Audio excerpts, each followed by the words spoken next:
Abstract clay portraits.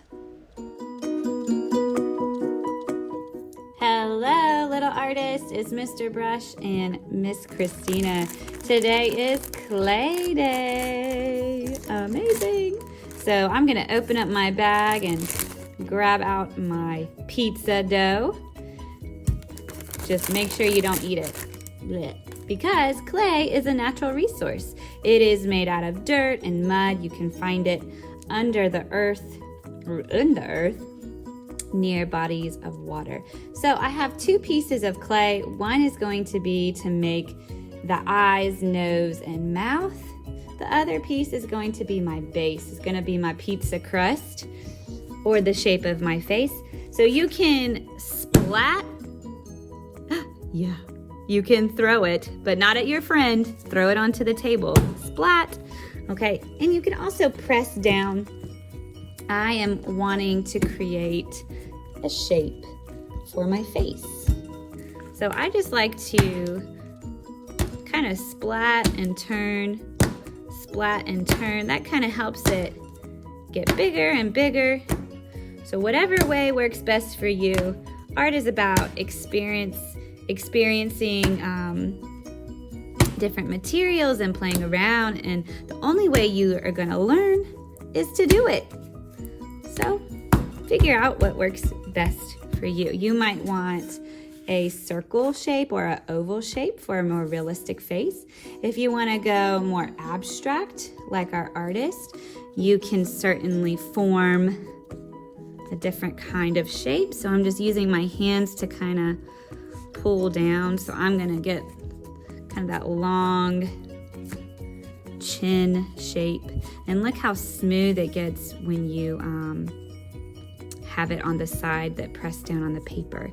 And maybe up here it'll kind of have a straighter, flatter head. So I can kind of work the clay. Maybe I want an ear up here. So I'm just kind of pressing in.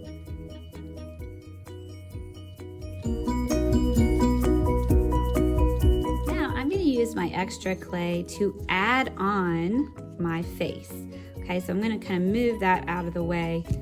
And you can see how this paper is taking the moisture out of the clay. And you actually want to work on a piece of cloth or paper and not on your desk, because sometimes when you press down, the clay will get stuck. So there are several different things I'm going to show you to help you get started. I'm just pinching off pieces. The first thing I'm going to show you is how to roll a ball. So I can use two of my hands and the palms, and I can roll them and rub them together. And as I continue, I'm kind of pressing down in the right places and rolling in a circle. Okay, if you don't want to use your hands, you can use your desk or your workspace to roll it around. You can use this for the eyes, maybe some patterns or fun shapes. The next thing I'm going to show you is called a coil. Kind of looks like a little hot dog or a sausage. And again, I'm using my favorite part of my hand, the palm, to really press and roll it down. So I've rolled a really long coil, and I'm going to use that for the eye. I'm just turning it into like a U shape, and I'm going to press those ends together, and then I'm going to press this side. This could also be a fun mouth. Hello, it's Christina. So that could be a mouth. Actually, I think I made it so big. Why don't we make that the mouth? Whoa. You could curve it up for more lip shapes. Maybe you want him to be very surprised. I think I want a surprised.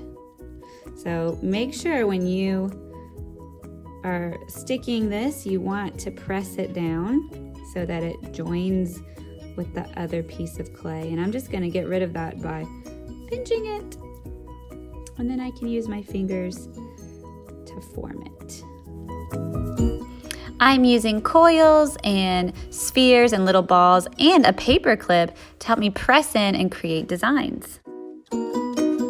For this eye, I just noticed that my clay was feeling a little bit dry, so I just tapped my finger in some water, and the water will act like glue. So that's just gonna help me press that down and get it to stick.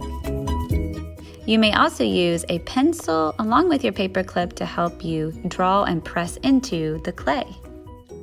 For the nose, I just kind of made a potato shape and I want it to really stick in there. You can also use these little toothbrushes. They're clean, and I'm just gonna gently make some little dots. And I'm gonna do it on the back of my potato, the nose, and add a little bit of water.